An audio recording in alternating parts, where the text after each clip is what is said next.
Hey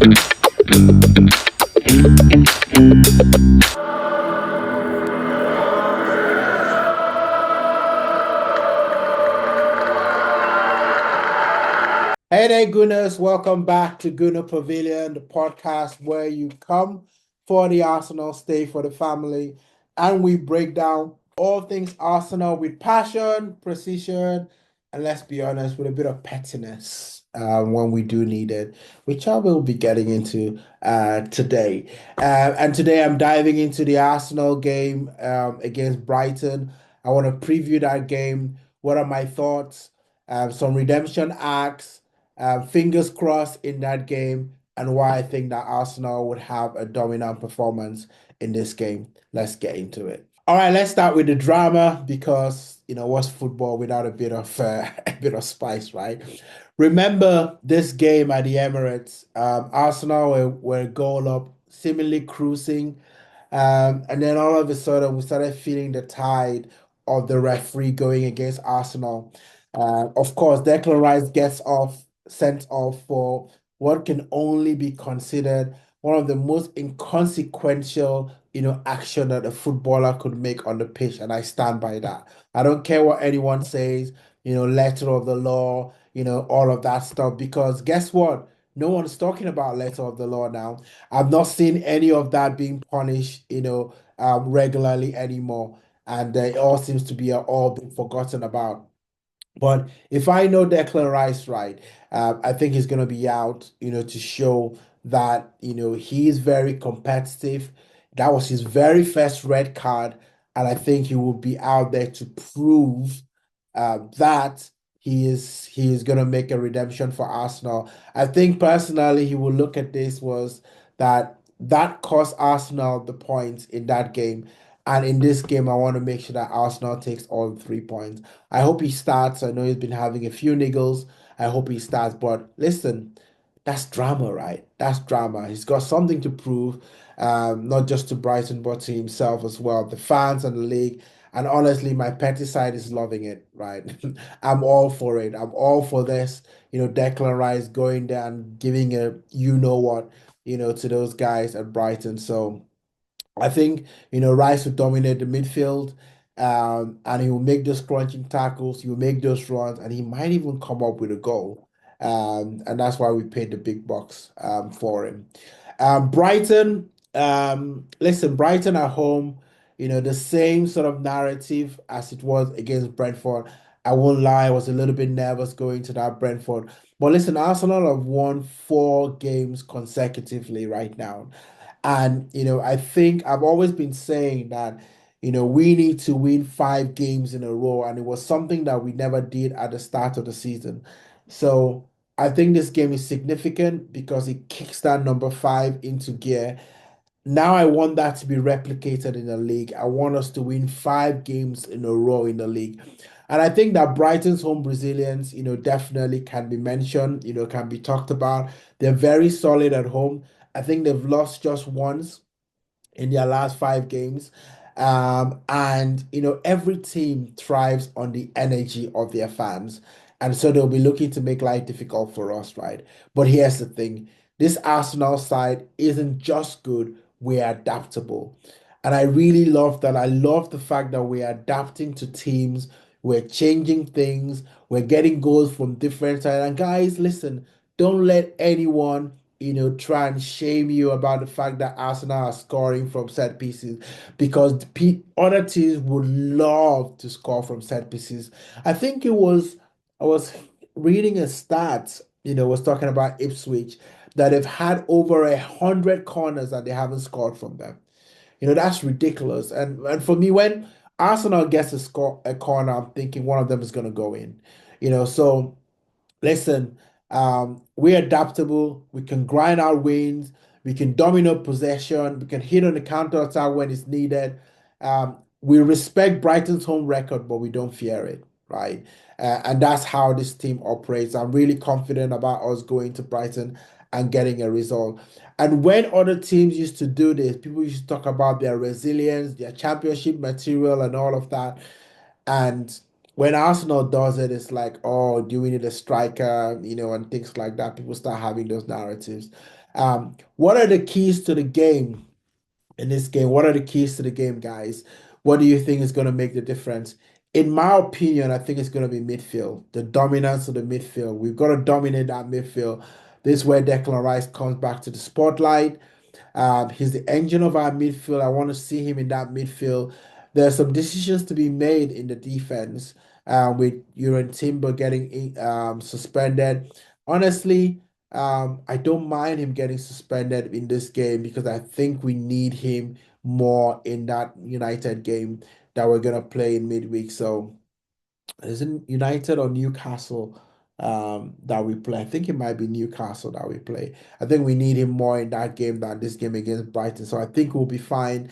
Calafiori can slip into that right hand side, and then Lewis Kelly can go into the left hand side, and Zinchenko can come in, in the second half to help out with things. So I think midfield dominance would be good because I want to see Partey in that midfield. He had a very good game. I don't know what some people were seeing, and they were saying he was just okay. He made a lot of pass breakups in the last game, so midfield dominance is going to be key.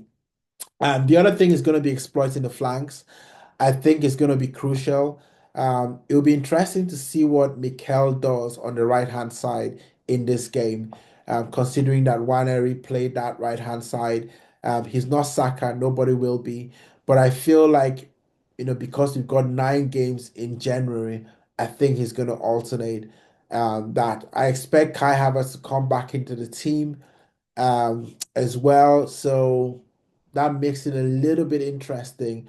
It might be Jesus, swinging to that right hand side, with Martinelli.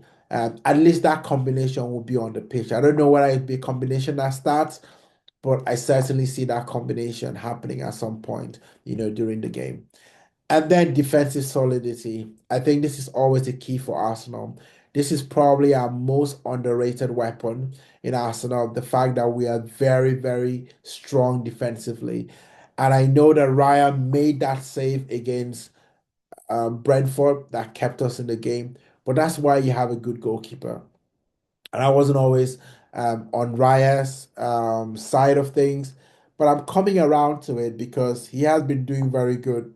And I think we keep a clean sheet in this game, something that we've struggled to do in a lot of our games. But honestly, I don't care. Clean sheet would be great. I think it would be bonus, it would be a cherry on the top. But I think the most important thing is 3 points. We got to win. It doesn't matter how we win. People are going to forget, the performance. They're just going to look at the scoreline. Did you get 3 points? You did.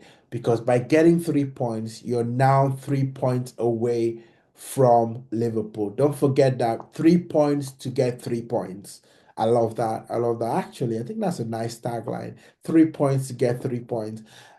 We get 3 points with 3 points within Liverpool. I know they've got 2 games in hand, but listen, that game in hand means nothing, right? For me, I'd rather have the points on the table, and Liverpool know that. They know that a game in hand doesn't mean anything. And maybe Man United will show up. I'm not holding my breath, but they might show up at Anfield, maybe come out with a draw.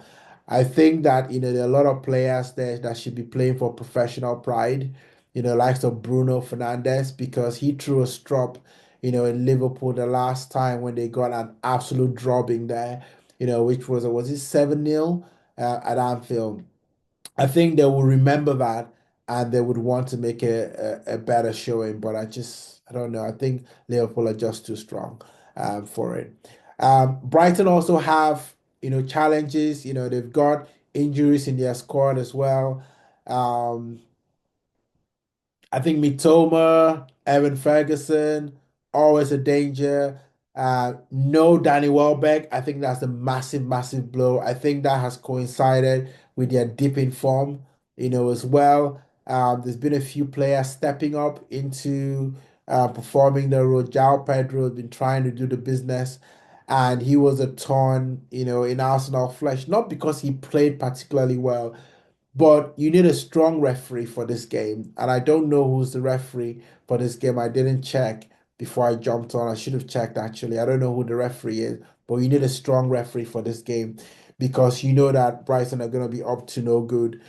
in terms of that. So we've got to watch out for that. But I think it's the question is, do Brighton have the legs to keep up with Arsenal being relentless? Arsenal are on a mission. Last year, this time of the season, we went on this run and we ended up winning 16 out of the 18 games, which was not enough. So I think Arsenal know exactly what's at stake. We need to do better than we did last season. And I think that will be the focus of the Arsenal boys right now, to just keep racking up those wins. And if we rack up those wins, I think we'll be champions. Why we win convincingly in this game, I think number one, momentum. We're on a roll, 4 wins on the bounce, confidence sky high, and we look like a unit, right? We look like a unit. I like the togetherness, and momentum matters in football. I think it does, and right now we've got it. So I think that's one of the reasons that we would do. Another thing is firepower. And yes, the narratives keep saying Arsenal needs to buy a striker. And listen, I had a lot of these conversations with a lot of my guys on the other channel, and I kept saying that, and Mikel Arteta, this is the way he looks at it. You don't want just to be relying on one person, for your goals. We talk about this all the time. You want to diversify. You do it in life. You diversify with your finances. You're not just thinking about, I'm going to invest all my stock into one place. What if something happens? Look at the loss of form that what's his name, Haaland, he's had in Manchester City. Look at how that has affected them.